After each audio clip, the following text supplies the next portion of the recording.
हरे कृष्णा। सभी भक्तों का स्वागत है। तो हम लोग जो है श्रीमद् भागवतम का पाठ कर रहे हैं। किस प्रकार भगवान ब्राह्मण पत्नियों के ऊपर कृपा करते हैं। तो हमने अब तक पढ़ा कि किस प्रकार ग्वाल बाल जाते हैं ब्राह्मणों के पास और कृष्ण के लिए जो भूखे हैं, कहते हैं कि जो भूखे हैं उनके लिए हमें जो है कुछ खाने को भोजन दीजिए। तो वो लोग ब्राह्मण उसको इग्नोर कर देते हैं और यज्ञ में बिजी रहते हैं।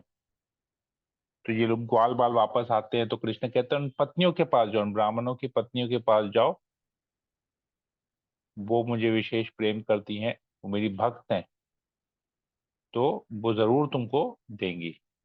तो सभी ग्वाल बाल उसके पास जाते हैं, ब्राह्मण पत्नियों के पास, कहते हैं कि कृष्ण पास में आए हुए हैं तो उनके लिए कुछ भोजन चाहिए। तो ये सभी पत्नियां जो है वहां पर सब घर छोड़ के दौड़ के जाती हैं, सब कुछ जो भी उन्होंने बनाया था उस यज्ञ के लिए सब कुछ लेके चली जाती कृष्ण को अर्पण करने के लिए। तो जैसे ही जो ही वो लोग वहां पर आते हैं, कृष्ण का इतने सुंदर रूप का दर्शन करते हैं। किस प्रकार कृष्ण का जो रंग है वो श्याम रंग है, गले में वन के फूलों की माला पहने हुए हैं, मोर पंख है, कानों में कुंडल हैं और सुनहरे रंग के वस्त्र पहने हुए हैं, हाथ में कमल का फूल धारण किए हुए हैं।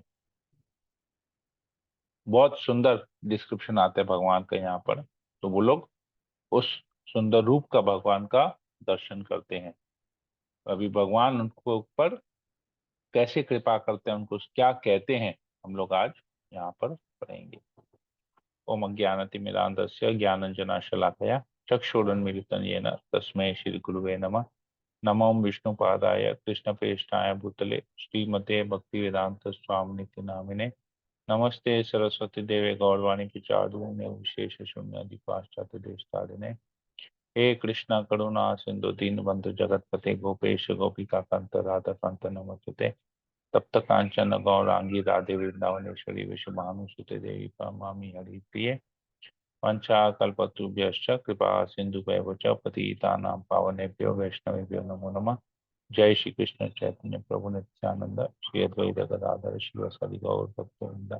हरे कृष्णा कृष्णा कृष्णा हरे हरे, हरे राम राम राम। मंगलाचरण की जय। ओम नमो भगवते वासुदेवाय।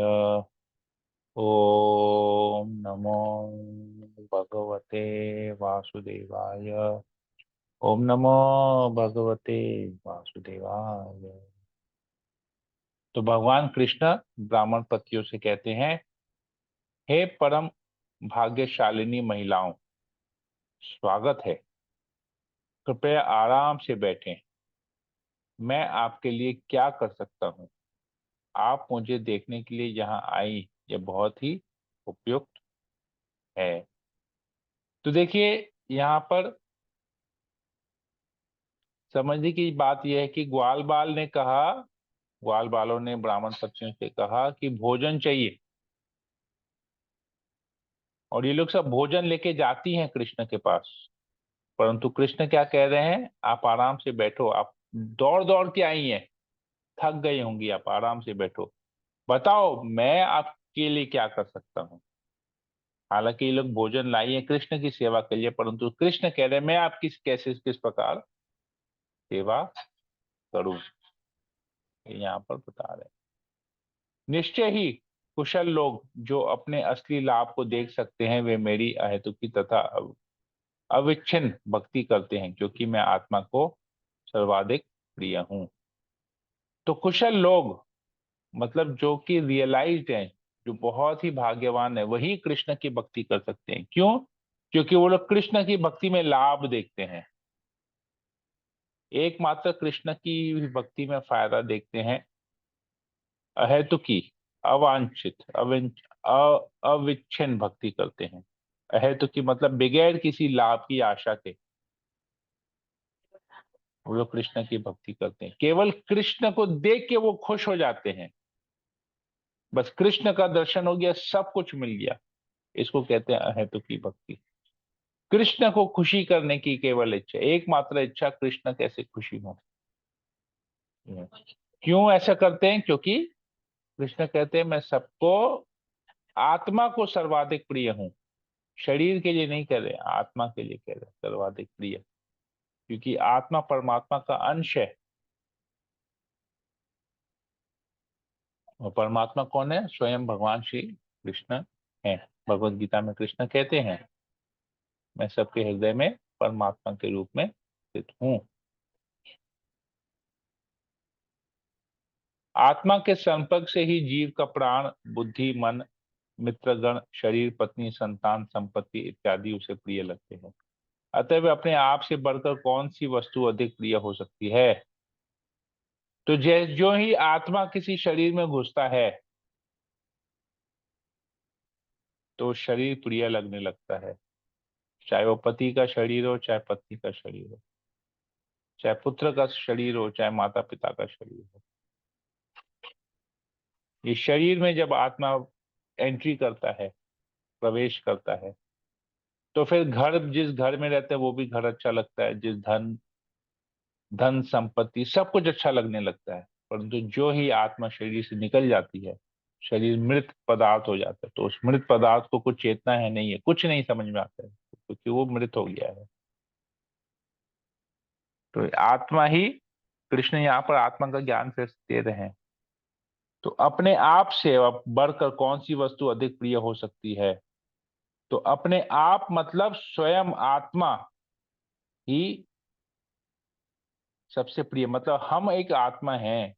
और तो कहते हैं ना कि अगर वाकई में हम अपने आप से प्यार करते हैं, इस शरीर से नहीं कहते हैं, कहा जाता है कि वरिष्ठ वैष्णव कहते हैं तो यदि हम अपने आप से प्यार करते हैं, if we actually love ourselves, मतलब अगर हम लोग अगर वास्तव में अपने आप से प्रेम करते हैं, तो हमको कृष्ण की भक्ति करनी चाहिए। जो यहाँ पर गोपियां बता रही हैं, ये सब ब्राह्मण पत्नियां दिखा रही हैं कि वो लोग वाकई में कृष्ण से प्रेम करते हैं, इसलिए सब कुछ छोड़ के कृष्ण के पास आ गई। जो भी यज्ञ के लिए सामग्री थी, भोजन बनाया था, सब कुछ कृष्ण के लिए ले आ गई। वो यज्ञ की जगह को छोड़ के आ गई, ब्राह्मणों को छोड़ के आ गई। तो अगर हम वास्तविक रूप में अपने आप से प्यार करते हैं, तो हम ये प्यार तभी हमको पता चलेगा जब हम कृष्ण से प्रेम करते हैं, भगवान से प्रेम करते हैं। अगर हम अपने आप से प्रेम नहीं करते, तो फिर हम भक्ति भी नहीं कर पाएंगे। अपने लिए ही अपने लाभ के लिए हमको भक्ति करनी चाहिए, अगर वास्तविक रूप में हम अपने आप से प्रेम करते हैं। अपने आप से मतलब स्वयं से, इस शरीर से नहीं। जो शरीर हम धारण किए, उस शरीर से प्रेम नहीं कर रहे हैं। वो शरीर से प्रेम करेंगे तो भोग करेंगे, अपने आप से प्रेम करेंगे तो हम भक्ति कर पाएंगे। अगर अपने आप से प्रेम करते हैं, उनको भक्ति करनी चाहिए। एक्चुअली भक्ति हमको करनी चाहिए। कृष्ण आगे कहते हैं अतएव तुम लोग यज्ञ स्थल को लौट जाओ, क्योंकि तुम्हारे पति, जो कि विद्वान ब्राह्मण है, गृहस्थ हैं, और उन्हें अपने अपने यज्ञ संपन्न करने के लिए तुम्हारे सहयोग की आवश्यकता है। तो कृष्ण कहते हैं वापस चले। ठीक है, तुम लोग आ गए, मैं समझ सकता हूँ तुम लोग मुझे बहुत प्रिय हो, मैं तुम लोगों को बहुत प्रिय हूँ, क्योंकि तुम लोग शरीर के लेवल पे नहीं, तुम लोग आत्मा के लेवल पे, तुम लोग सब कुछ छोड़कर मेरे पास आए। परंतु तुम लौट जाओ, क्योंकि तुम्हारे पतियों को तुम्हारी जरूरत है, तुम्हारे सहयोग की आवश्यकता है। तो ब्राह्मण पत्नियां कहती हैं हे विभो, आप ऐसे कटु वचन न कहें। आपको चाहिए कि आप अपने उस वचन को पूरा करें कि आप अपने भक्तों को सदैव प्रतिदान करते हैं।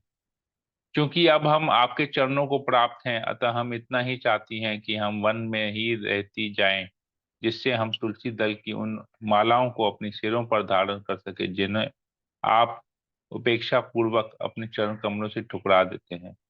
हम अपने सारे भौतिक संबंध त्यागने को तैयार है। तो ब्राह्मण बोले इतने कटु वचन मत कहो, हम लोग सब कुछ छोड़ के आपके पास आए और आप बोलते वापस घर चले जाओ, अपने पति के पास चले जाओ। नहीं, हम यहीं पर ही रहेंगे, इस जंगल में ही रहेंगे, हमेशा आपके पास रहेंगे, क्योंकि आप स्वयं कहते हैं कि आप भक्त वत्सल है, आपको आपके भक्त बहुत प्रिय हैं, भक्त वत्सल है आप।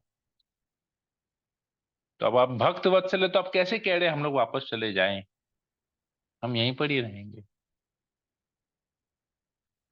हम सारे भौतिक संबंध को त्यागने के लिए तैयार हैं। यहाँ पे कह दीजिए।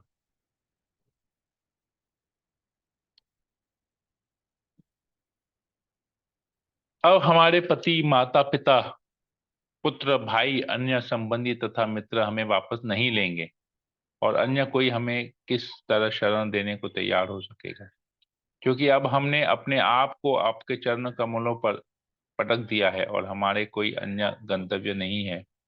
अतएव हे अनिंदम, हमारी इच्छा पूरी कीजिए। तो हम तो ऑलरेडी सब कुछ छोड़ के आ गए, अब हम वापस जाएंगे तो वो लोग हमको एक्सेप्ट कैसे करेंगे? हम तो उनको छोड़ के आ गए,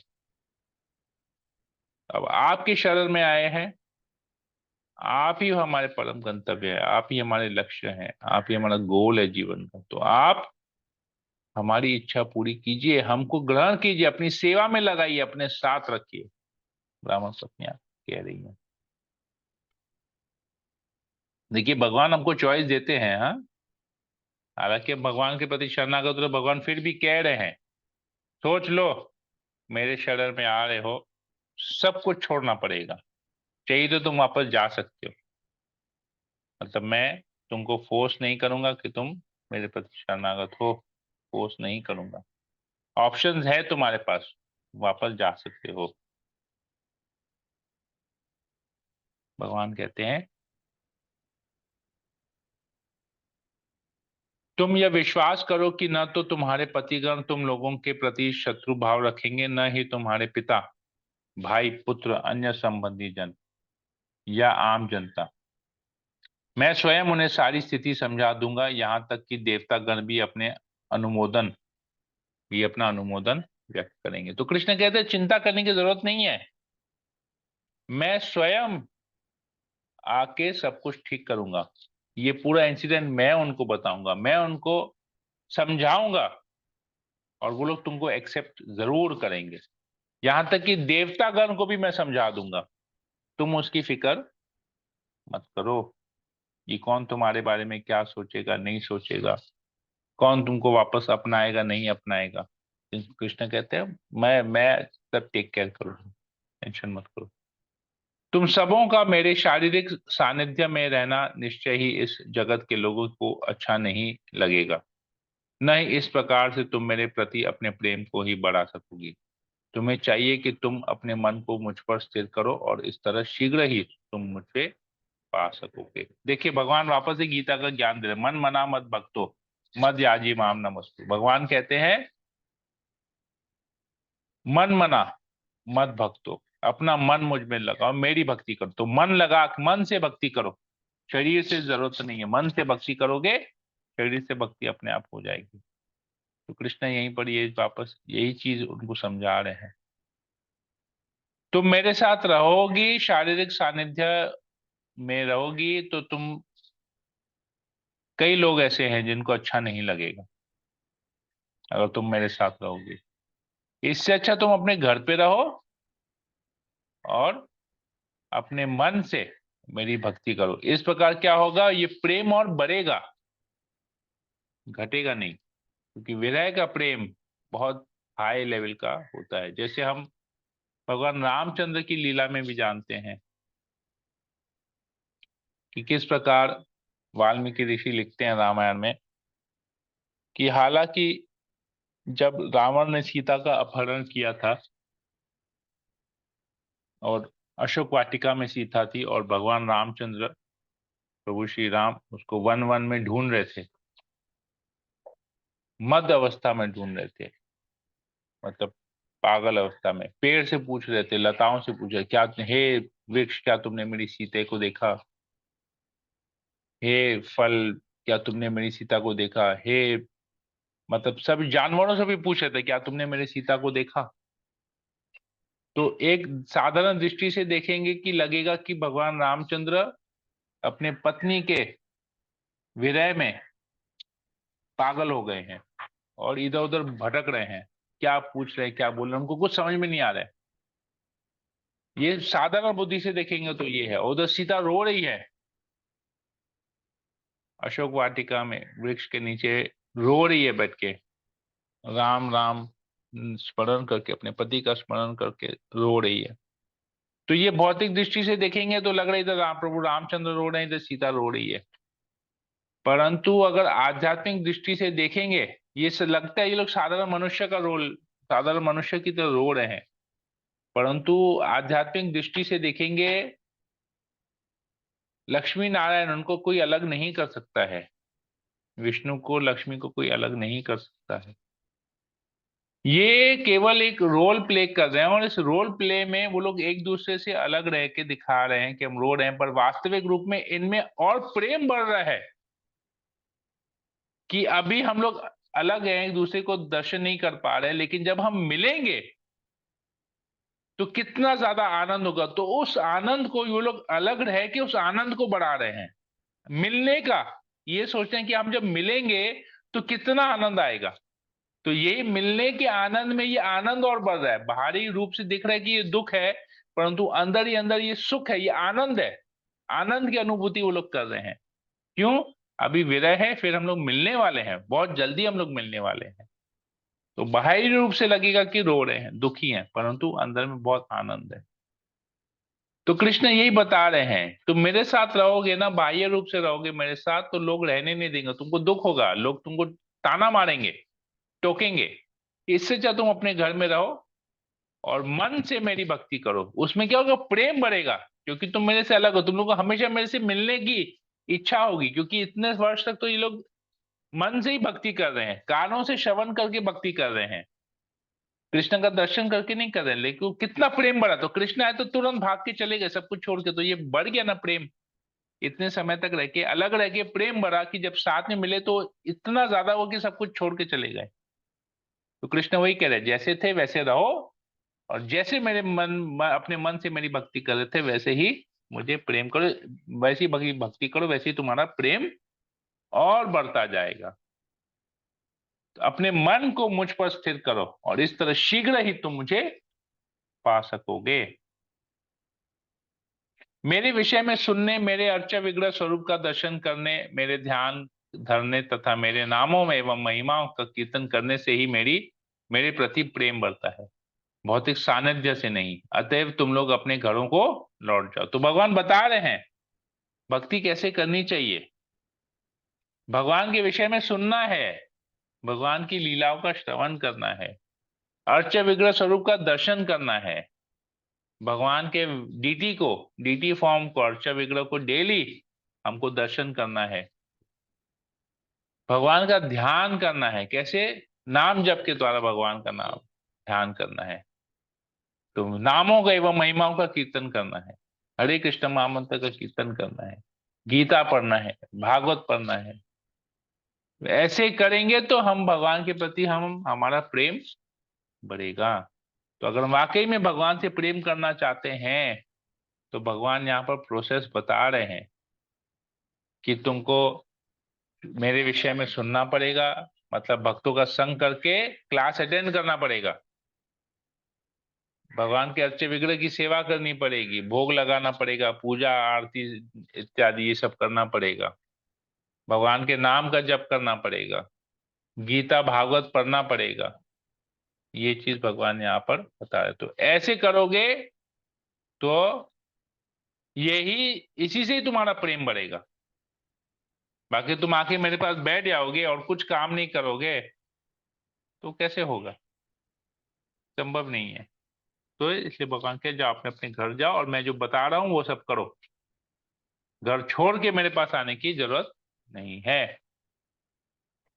श्री सुखदेव गोस्वामी ने कहा, इस तरह आज्ञा पाकर ब्राह्मण पत्नियां यज्ञ स्थल पर लौट गईं। ब्राह्मणों ने अपनी पत्नियों में कोई दोष नहीं निकाला और उन्होंने उनके साथ साथ यज्ञ पूरा किया। उनमें से एक महिला को उसके पति ने जबरदस्ती रोक रखा था। जब उसने अन्यों को के मुख से भगवान कृष्ण का वर्णन सुना तो उसने अपने हृदय के भीतर उनका आलिंगन किया और अपने वह भौतिक शरीर त्याग दिया जो भव बंधन का कारण था। भगवान गोविंद ने ग्वाल बालों को वह 4 प्रकार का भोजन कराया। तत्पश्चात सर्वशक्तिमान भगवान ने भी उन व्यंजनों को खाया। तो ब्राह्मण पत्नियां जो लेके गई थी, भगवान ने सब कुछ स्वीकार कर लिया। उनकी सारी सेवाओं को भगवान ने स्वीकार किया। वो जो भी कुछ लाई थी भगवान की सेवा के लिए, अनेक प्रकार के व्यंजन लाई थी, सब भगवान ने सब कुछ स्वीकार किया, ग्वाल बालों को खिलाया, खुद भी उसका आनंद लिया, उन व्यंजनों को खाया। और एक ब्राह्मण ने रोक दिया था पत्नियों को, अपने पत्नी को। तो जब ये पत्नी वापस आई और बताई कि कृष्ण के आदेश क्या है इस प्रकार, तो वो तुरंत ही उस कृष्ण के इस छवि को, उस आदेश को अपने हृदय में डाल दिया, आलिंगन किया और अपने शरीर को उसी वक्त छोड़ दिया। तो देखिए ये किस लेवल का ये भक्ति है, यहाँ पर हम देख पा रहे हैं। और बाकी किसी ने कोई दोष ही नहीं देखा, क्योंकि सब वापस आ गई। भगवान तो सबके हृदय में है, तो सब लोग यज्ञ में बैठ गए और यज्ञ को संपन्न कर लिया। इस तरह अपनी लीलाएं संपन्न करने के लिए मनुष्य रूप में प्रकट होकर भगवान ने मानव समाज की रीतियों का अनुकरण किया। उन्होंने अपनी गौवे, ग्वाल मित्रों तथा गोपियों को अपने सौंदर्य, वाणी तथा कर्मों से प्रमुदित करके करते हुए आनंद भोग किया। तब ब्राह्मणों को चेत हुआ और वह बहुत अत्यधिक पछताने लगे। उन्होंने सोचा, हमसे बहुत पाप हुआ है, क्योंकि हमने सामान्य मनुष्य के वेश में प्रकट हुए ब्रह्मांड के 2 स्वामियों की याचना अस्वीकार कर दी है। तो अब ब्राह्मण पछताने लगा, अरे कृष्ण और बलराम आए थे, हाय हाय हाय, कृष्ण बलराम का हमको दर्शन करने का ये जो सौभाग्य था वो हमसे छूट गया। हम कितने बड़े बेवकूफ हैं कि वो लोग आए और हम यज्ञ में बिजी हो गए। यज्ञ तो उनकी खुशी के लिए करना है, परंतु हम इतने मद हो गए, इतने मोहित हो गए कि हम स्वर्ग जाने के लिए यज्ञ करने लगे। और यज्ञ पुरुष जो स्वयं भगवान कृष्ण और बलराम है, जो ब्रह्मांड के स्वामी है, उनका हम दर्शन नहीं कर पाए। उन्होंने हमको एक याचना की थी, रिक्वेस्ट किया था, हम उस रिक्वेस्ट को नहीं पूरा कर। तो हम इतने भाग्यशाली थे कि भगवान ने हमसे रिक्वेस्ट किया, परंतु हम इतने मूर्ख निकले कि हमने उनको भगवान के रूप में एक्सेप्ट ही नहीं किया, स्वीकार नहीं किया, और उनके रिक्वेस्ट को भी हमने हटा दिया। अपनी पत्नियों की पूर्ण पुरुषोत्तम भगवान कृष्ण के प्रति दिव्य भक्ति और अपने को उस भक्ति से विहीन देखकर उन ब्राह्मणों के अतीव खेद हुआ और वे अपने आप को धिक्कारने लगे। तो कहने लगे, अरे मेरी पत्नियां कितनी भाग्यवान है, उनकी भक्ति और हमारी भक्ति एकदम बेकार। मतलब वो लोग शुद्ध भक्त है और हम एकदम नीच हैं। अपने आप को धिक्कारने लगे कि हाय हाय हाय, हमसे ये कितना बड़ा खेद। वो कहते हैं, धिक्कार है हमारे तिबारा जन्म पर, तिबारा जन्म को, हमारे ब्रह्मचार्य तथा हमारी विपुल विद्वता को। धिक्कार है हमारे उच्च कुल तथा यज्ञ अनुष्ठान में हमारी निपुणता को। इन सब को धिक्कार है, क्योंकि हम भगवान से विमुख हैं। तो कोई भी क्वालिफिकेशन हो हमारे पास, चाहे वो ज्ञान संबंधित क्वालिफिकेशन हो, चाहे वो रूप संबंधित क्वालिफिकेशन हो, चाहे जन्म संबंधित क्वालिफिकेशन हो। जन्म संबंधित क्वालिफिकेशन मतलब भले ही हम बहुत धनी परिवार में हमारा जन्म हुआ हो, किसी भी परिवार में जन्म हुआ हो। ज्ञान का क्वालिफिकेशन मतलब हम कितने भी ज्ञानी हो, कितने भी बड़े पंडित बन जाएं, कितने भी शास्त्र को रट लें, कितना भी हाईली एजुकेटेड हो जाए, हाईली क्वालिफाइड हो जाए, पर ये सब क्वालिफिकेशन बेकार है। तिबारा जन्म मतलब 3 बार जन्म हो जाए। एक बार माता पिता के गर्भ से एक बार जन्म, दूसरा जन्म जो हमको मिलता है दीक्षा से, जो गुरु हमको जब दीक्षा करते हैं, वो हो गया दूसरा जन्म। और तिबारा जन्म एक बार देखना पड़ेगा, मुझे पता नहीं तिबारा जन्म क्या है। त्रिविध जन्म यहाँ पर है, शारीरिक जन्म, ब्राह्मण दीक्षा और वैदिक यज्ञ करने की दीक्षा। ओके, 3 जन्म ये हो गया। शारीरिक जन्म, पहला जन्म जो शरीर के रूप में माता पिता से होता है, ब्राह्मण दीक्षा दूसरा जो गुरु के माध्यम से मिलता है, और तीसरा जो यज्ञ करने के लिए हमको जो दीक्षा मिलता है, तो यज्ञ करने का भी दीक्षा अलग होता है। तो ये तीनों जन्म के ऊपर अधिकार है, कहते हैं कि हमने सब कुछ ले लिया परंतु भगवान के विमुख हो गए हम, तो ये अपने आप को धिक्कार है।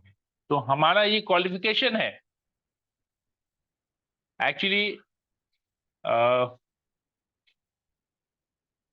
भक्ति विनोद ठाकुर हमारे पूर्ववर्ती आचार्य कहते हैं कि our only qualification to do bhakti is that we have no qualification. मतलब ये है कि हमारी भक्ति करने की एक ही निपुणता है कि हमारे पास कोई निपुणता नहीं है। समझ में आया? क्योंकि यहां पर ये सब निपुणता है जो भी है यहाँ पर ब्राह्मणों के पास, जो भी हम देख रहे हैं ये निपुणता है, मतलब वो लोग उसमें क्वालिफाइड हैं।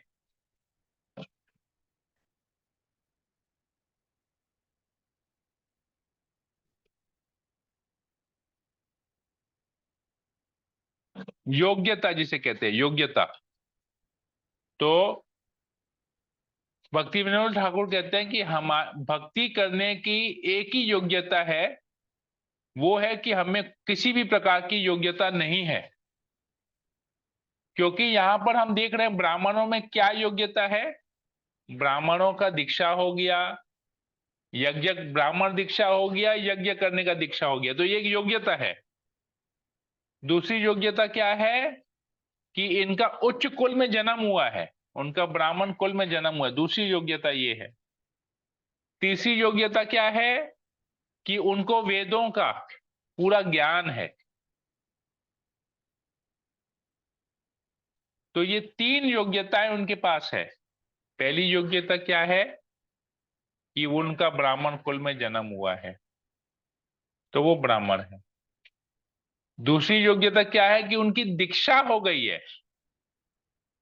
वो लोग यज्ञ तक कर सकते हैं। तीसरी योग्यता क्या, वो लोग वैदिक साहित्य में निपुण है। परंतु ये तीनों योग्यताएं क्या है, भक्ति करने के लिए बाधक बन गई, तो लोग भक्ति नहीं कर पाए। तो ये योग्यताएं भक्ति में बाधक बन गई।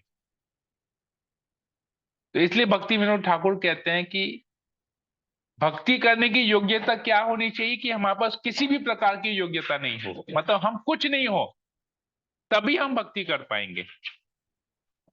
तो the only qualification to do bhakti is that we have no qualification. क्योंकि हमारे पास चाहे बहुत सारा धन हो परंतु उस धन से हम भक्ति को नहीं खरीद पाएंगे। तो वो धन जो हम समझते हैं कि वो धन हमारी योग्यता है, वो एक्चुअली में योग्यता नहीं है, क्योंकि उससे हम भक्ति नहीं कर पा रहे हैं, तो योग्यता बेकार है। अगर हमारा बहुत सुंदर रूप है, हमारे पास बहुत सुंदर शरीर है, वो एक योग्यता है, वो दूसरों को आकर्षित कर सकती है लेकिन कृष्ण को आकर्षित नहीं करती। कृष्ण सबसे ज्यादा सुंदर है, तो वो योग्यता अल्टीमेटली किसी काम का नहीं है, क्योंकि उससे हम कृष्ण को आकर्षित नहीं कर पा, हम भक्ति नहीं कर पा रहे हैं। हम बहुत ही ताकतवर हों,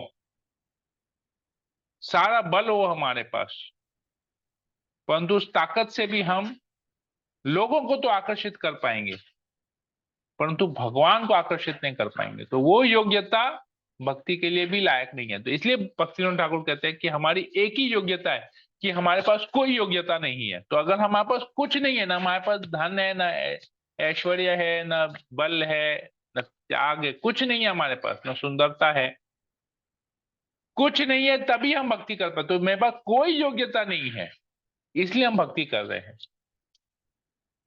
हमको योग्यता चाहिए भी नहीं, क्योंकि भक्ति करने के लिए योग्यता नहीं चाहिए, भक्ति करने के लिए शरणागति चाहिए। क्योंकि योग्यता होगी तो वो हमारे सर के ऊपर चढ़ेगा, जैसे ब्राह्मणों के सर के ऊपर चढ़ गया, अहंकार आ जाएगा। उस अहंकार से हम शरणागत नहीं हो पाएंगे, कृष्ण के विमुख हो जाएंगे।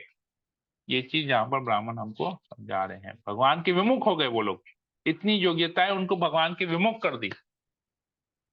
भगवान की माया शक्ति बड़े बड़े योगियों को मोह लेती है, तो हमारी क्या बिसात। ब्राह्मण होने के नाते हम सभी जाति के लोगों के आध्यात्मिक गुरु माने जाते हैं, फिर भी हम अपने सच्चे स्वार्थ के बारे में मोहित हो गए हैं। जरा इन स्त्रियों के असीम प्रेम को तो देखो, जो इन्होंने अखिल विश्व के आध्यात्मिक गुरु भगवान के प्रति उत्पन्न कर रखा है। इस प्रेम ने ग्रस्त जीवन के प्रति उनकी आसक्ति मृत्यु के बंधन को छिन्न कर दिया है। तो इतना आसक्ति भगवान के प्रति कि अब उनको मृत्यु से भी भय नहीं है।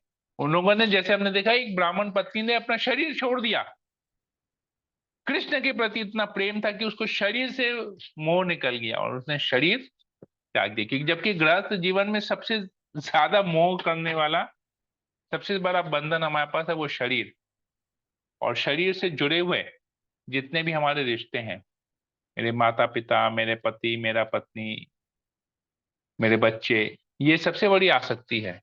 ये कुंती महारानी भी कहती है कि जब वो भगवान कृष्ण से प्रार्थना करती है कि अर्जुन के प्रति मेरी जो आसक्ति है, कि अर्जुन मेरा पुत्र है, मैं चाहती हूँ आप उस आसक्ति को काटो।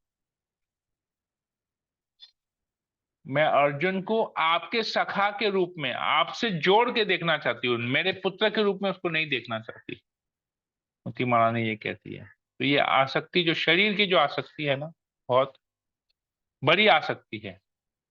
तो यही हमारा शरीर ही एक्चुअली, भौतिक शरीर के प्रति जो आसक्ति है, यही हमारे भौतिक बंधन का कारण है। लेकिन ब्राह्मण पत्नियों ने इस बंधन को तोड़ दिया। उनका इतना अगाध प्रेम है, असीम प्रेम है कृष्ण के प्रति, तो वो लोग इस आसक्ति को तोड़ पाए। तो कहने का मतलब ये है कि ये शरीर के प्रति जो आसक्ति है, ये तब तक नहीं जाएगी जब तक वो कृष्ण के प्रति आसक्ति नहीं होती है, कृष्ण से प्रेम नहीं होता है। इन स्त्रियों ने न तो द्विजों के शुद्धिकरण संस्कार कराए हैं, न ही किसी आध्यात्मिक गुरु के आश्रम में ब्रह्मचारियों का जीवन बिताया है। न इन्होंने कोई तपस्या की है, या आत्मा के विषय में मनन किया है, या स्वच्छता की औपचारिकताओं का निर्वाह अथवा पावन अनुष्ठानों में अपने को लगाया है। तो भी इनकी दृढ़ भक्ति उन भगवान कृष्ण के प्रति है जिनका यशोगान वैदिक मंत्रों द्वारा किया जाता है, और जो योगेश्वरों के भी ईश्वर हैं। और दूसरी ओर हम हैं जिन्होंने भगवान की कोई भक्ति नहीं की, यद्यपि हम इन सारी विधियों को संपन्न किया। तो ये सब क्वालिफिकेशन बता रहे हैं कि इन स्त्रियों का द्विज जन्म नहीं हुआ, मतलब इनका दीक्षा नहीं हुआ है, तो ये अनक्वालिफाइड है, इनकी कोई योग्यता नहीं है। ये आध्यात्मिक गुरु के शरण में नहीं मिल गई, नहीं, तो ये भी योग्यता भी नहीं है। ये ब्रह्मचारी का पालन नहीं किया स्त्रियां, ये भी उनकी योग्यता नहीं है। उन्होंने कोई तपस्या नहीं की है, तो ये भी योग्यता नहीं है।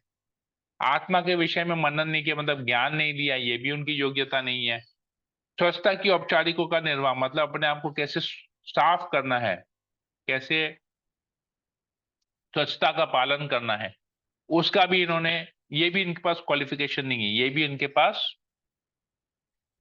जो है क्वालिफिकेशन यहाँ पर भी नहीं है। पावन अनुष्ठानों में अपने आप को लगाया भी नहीं है, तो ये भी इनका योग्यता नहीं है। तो ये कोई भी योग्यता नहीं है, मतलब ये यहाँ पर बात आ रहा है कि इनके पास कोई योग्यता नहीं है।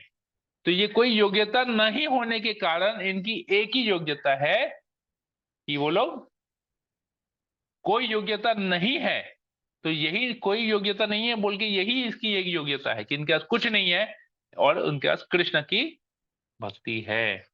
तो कोई योग्यता ना होना स्वयं में ही एक योग्यता है जो कृष्ण के प्रति भक्ति करने का में सहायक बनती है।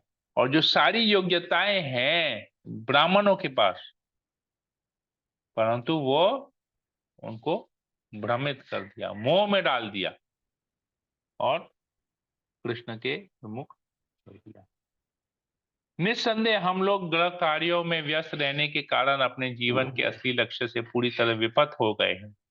किंतु अब जरा देखो तो कि भगवान ने किस तरह इन सीधे साधे ग्वाल बालों के शब्दों से हमें समस्त सच्चे ब्रह्मवादियों के चरम गंतव्य का स्मरण दिला दिया। तो हम लोग इतने बिजी रहते हैं, कह रही है हमारे लिए भी लागू होता है कि हम इतने बिजी रहते हैं कि हम अपने जीवन का परम लक्ष्य भूल जाते हैं, भक्ति का नहीं करते, भगवान के प्रति शरणागत नहीं होते, इतना बिजी हो जाते हैं हम इस रोजाना की जिंदगी में।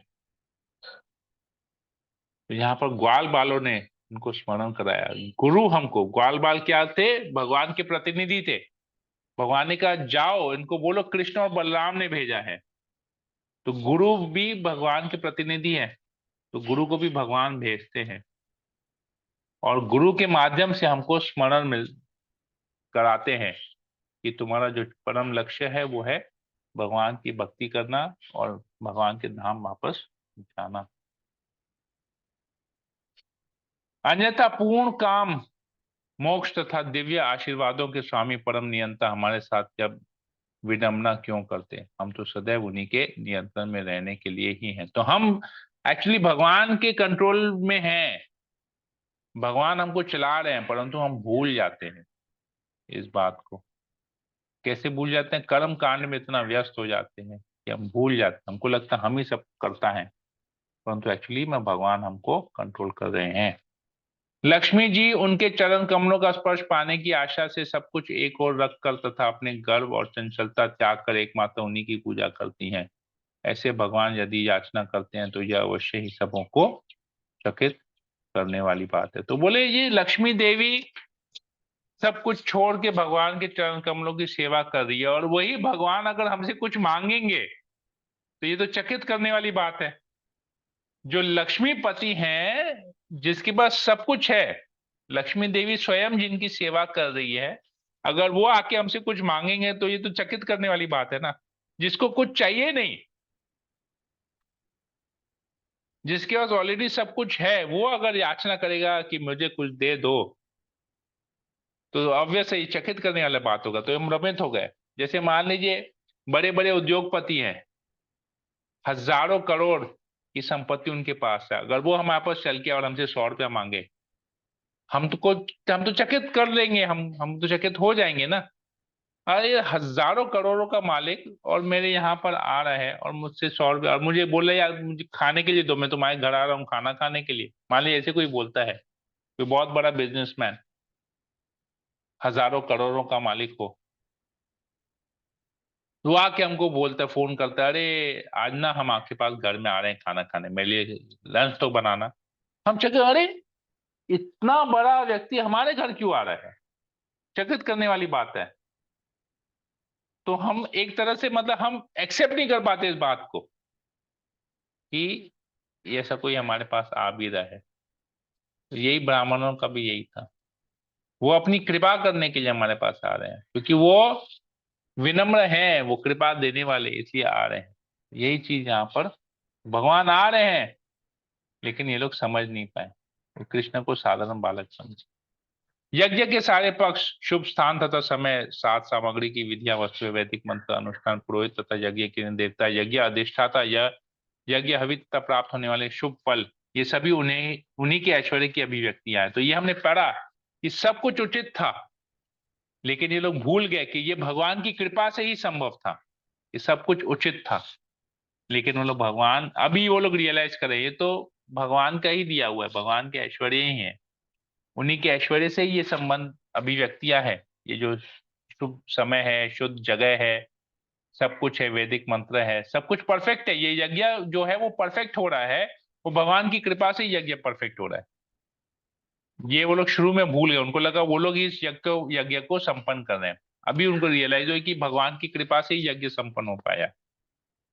यद्यपि हमने योगेश्वरों के ईश्वर पूर्ण पुरुषोत्तम भगवान विष्णु को विषय में यह सुन रखा था कि उन्होंने यदुवंश में जन्म ले लिया है, किंतु हम इतने मूर्ख थे, श्री कृष्ण को साक्षात भगवान नहीं समझ पाए। तो इन लोगों ने सुना था कि भगवान विष्णु ने यदुवंश में जन्म लिया है, पर वो कृष्ण के रूप में आया, ये हम कभी समझ नहीं पाए। हम उन भगवान श्री कृष्ण को नमस्कार करते हैं जिनकी बुद्धि कभी भी मोहग्रस्त नहीं होती और हम में माया शक्ति द्वारा मोहित होकर सकाम करके मार्गों पर भटक रहे हैं। तो हम लोग उस कृष्ण को अभी प्रणाम करते हैं, क्योंकि वो स्वयं भगवान है, वो मोहित नहीं होते, वो सबको मोहित कर देते हैं। तो हम भी मोहित हो गए और सकाम कर्मों के मार्गों में चले गए और भगवान के प्रति शरणागति हमने त्याग दी। हम भगवान कृष्ण की माया शक्ति से मोहग्रस्त थे, अतएव हम आदि भगवान के रूप में उनके प्रभाव को नहीं समझ सके। अब हमें आशा है कि वे कृपा पूर्वक हमारे अपराध को क्षमा कर देंगे।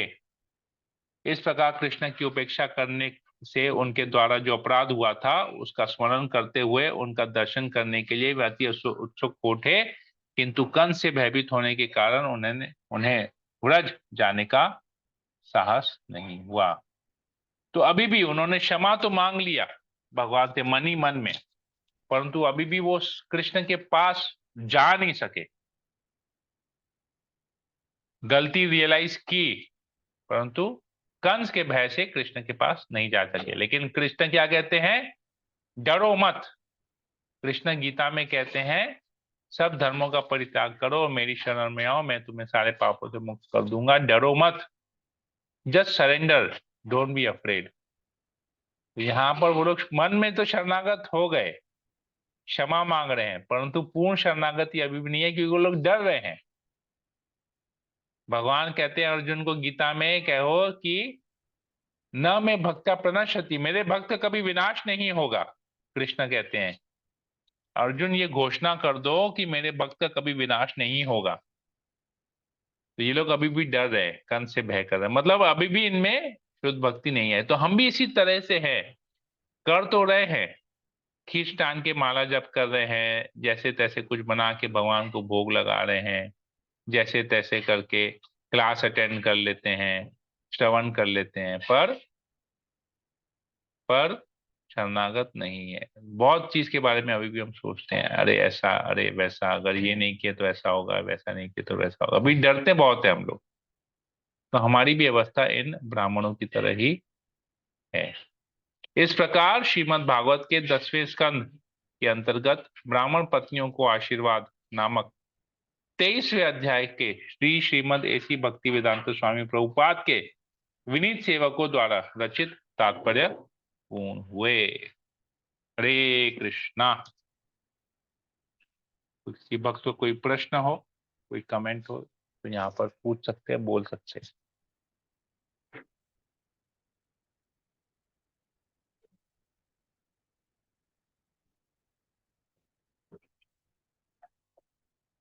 मैं कभी कभी सोचता हूँ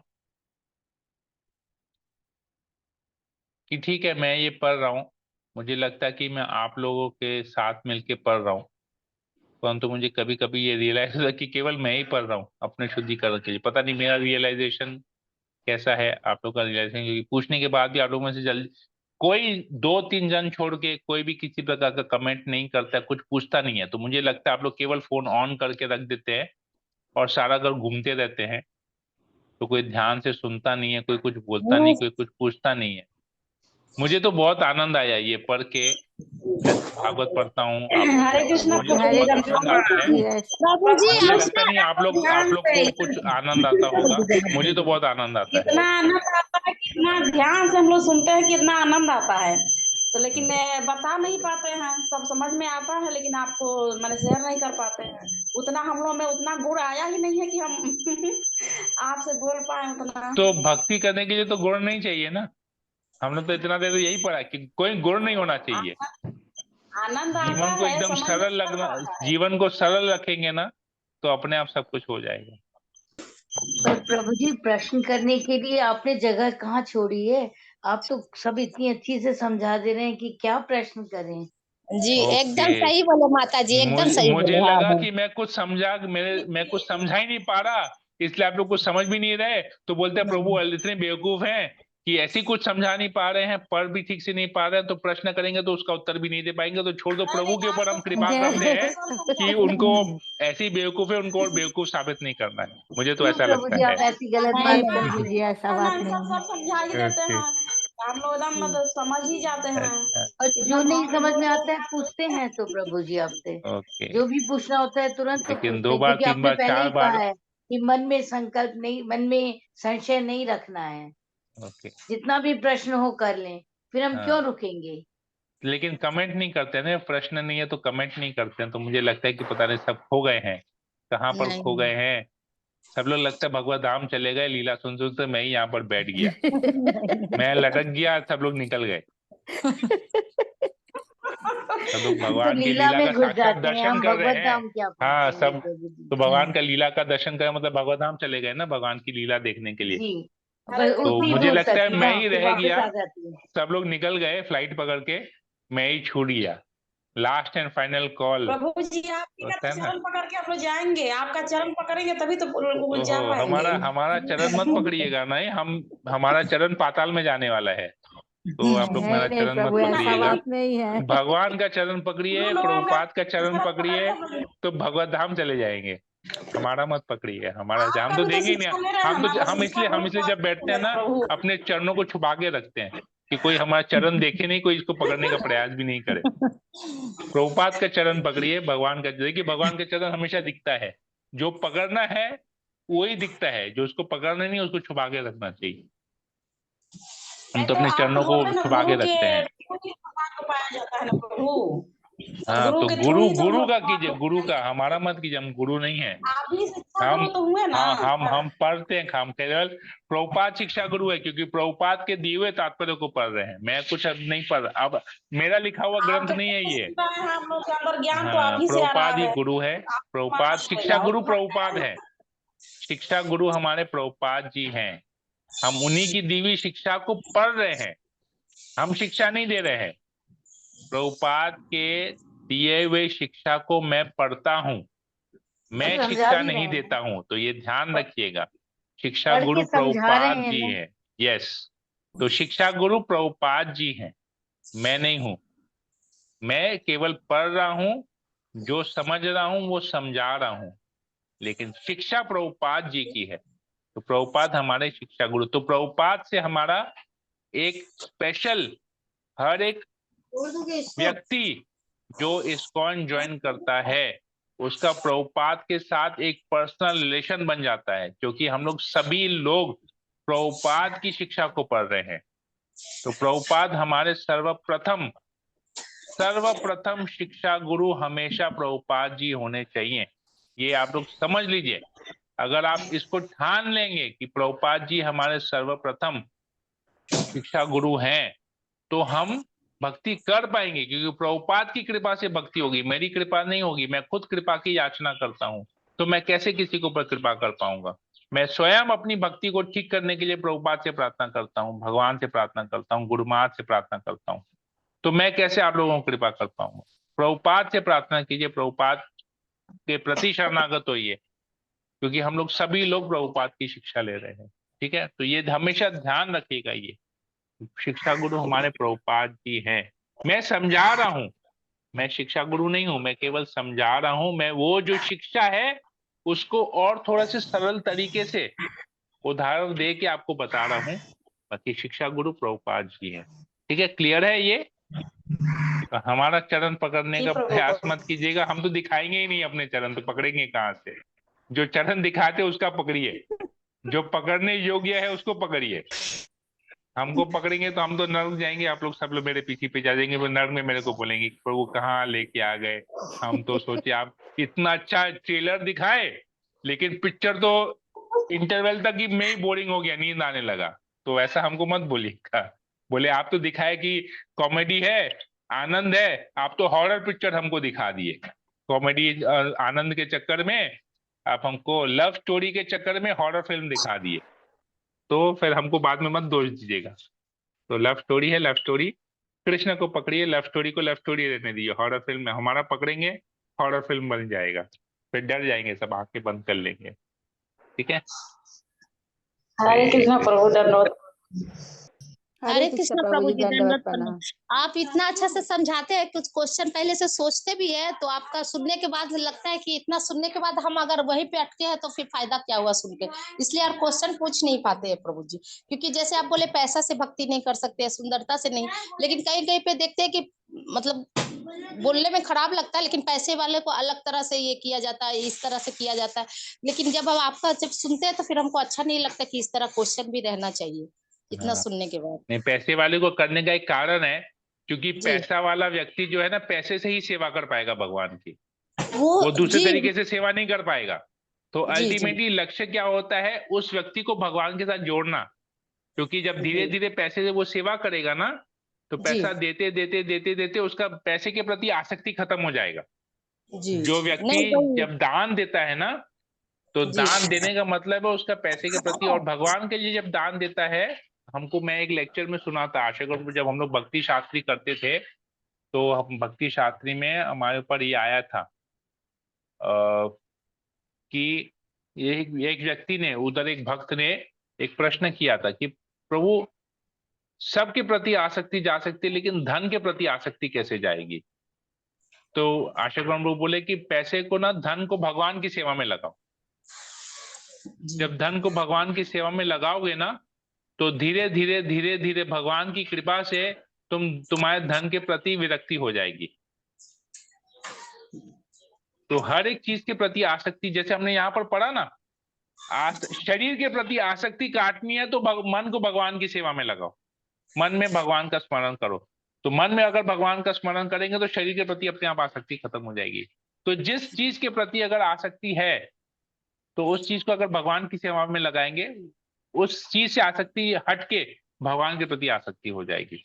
तो धनवान व्यक्ति को भी पैसे वालों को इसलिए लाया जाता है, ताकि वो पैसे से अगर भगवान की जब सेवा करेंगे तो धीरे धीरे पैसे से उनकी आसक्ति चली जाएगी और भगवान के प्रति आसक्ति उनकी आ जाएगी। तो जो जिसके पास है उसको उसी तरीके से भगवान की सेवा में लगा देना चाहिए। समझ में आया माता जी?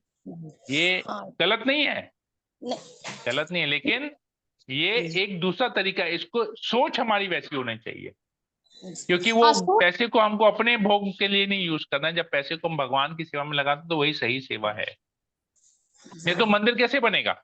अगर जी सेवा जी पैसे वाला से पैसा नहीं आएगा तो कैसे बनेगा मंदिर?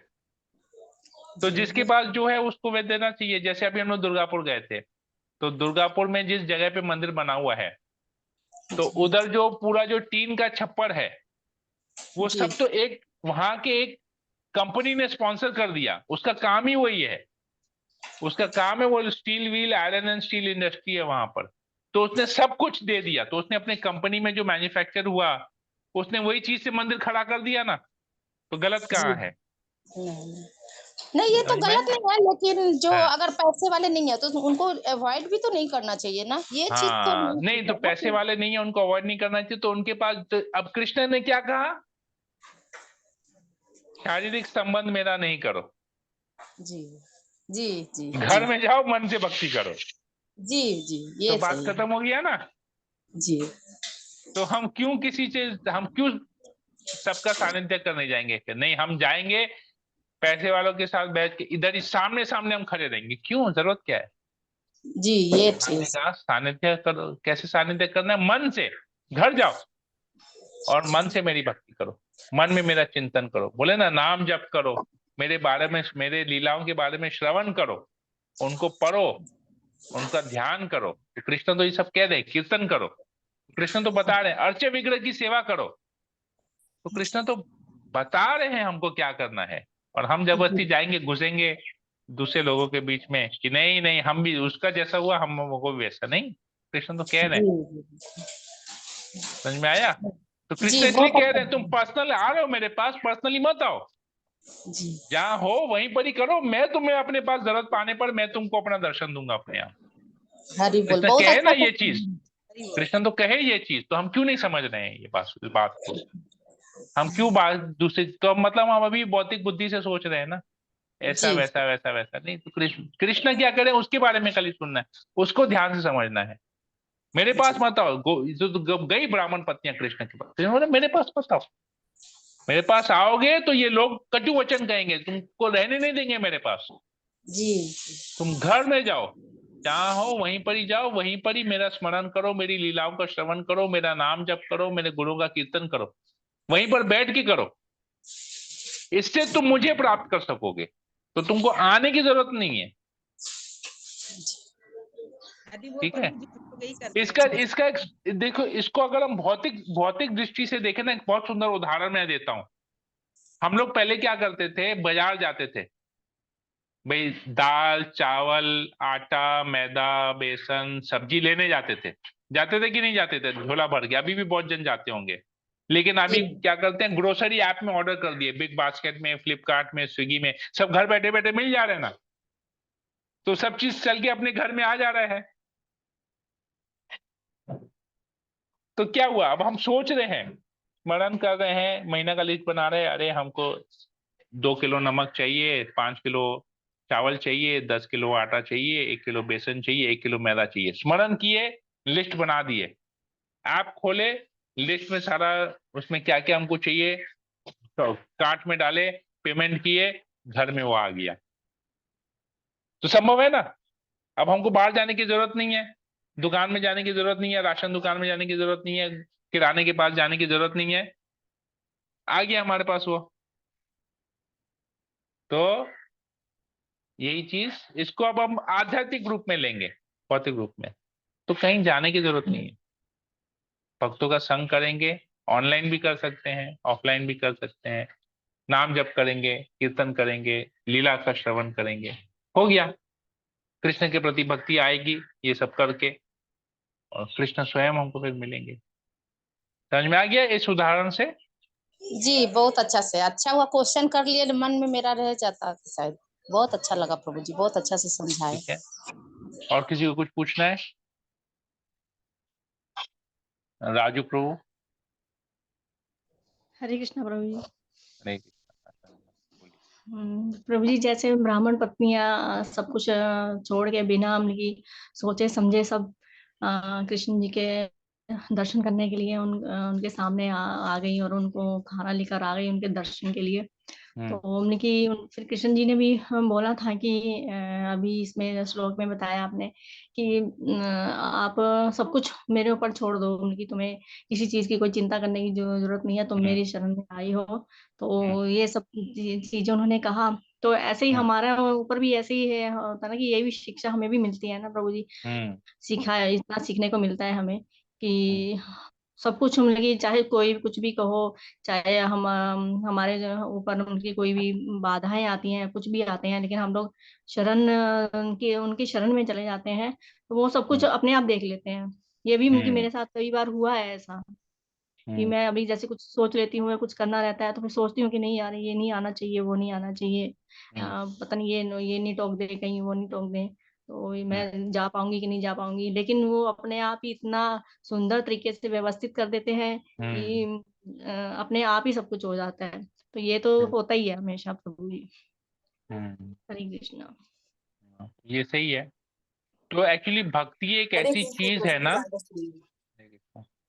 भक्ति एक्चुअली एक ऐसी चीज है जिसको कोई फोर्स नहीं कर सकता है, क्योंकि कृष्ण अपनी भक्ति करने के लिए भी फोर्स नहीं किए। अब जैसे ग्वाल बालों को भेजा ब्राह्मणों के पास, तो हमने क्या देखा, ग्वाल बालों ने फोर्स किया, आए उठो यज्ञ से, कृष्ण बलराम भेजे हैं मेरे को, भगवान भेजे हैं, दो तुम्हारे पास जो सब है, उसको भूख लगी है, दो दो दो खाने के लिए दो, ऐसे बोला नहीं। विनम्रता से निवेदन किया, पहले दंडवत किया, उनको प्रणाम किया, दंडवत किया, बोले कि कृष्ण ने हमको भेजा है, बलराम ने हमको भेजा है, उनको भूख लगी है, अगर आप उचित समझें तो आप उनके लिए हमको कुछ दें।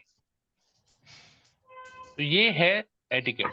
तो अब हमारी इच्छा है, हमको कोई फोर्स नहीं करता, हमारी इच्छा है हम दे कि नहीं दे। अगर कोई व्यक्ति किसी को फोर्स करता है दान देने के लिए या कुछ करने के लिए या भक्ति करने के लिए, तो वो गलत है। वो उस व्यक्ति का, वो मतलब समझा नहीं है, वो भक्ति नहीं कर रहा है। वो किसी को, कोई किसी को फोर्स नहीं कर सकता है। तो ये समझना चाहिए। जैसे एक बार हुआ था कि हमारे पास ना कोई व्यक्ति आए थे किसी उपलक्ष्य के लिए दान लेने के लिए, इस्कॉन से नहीं थे, प्राइवेट उनका कोई संस्था था। तो वो लोग क्या करते थे ना, 31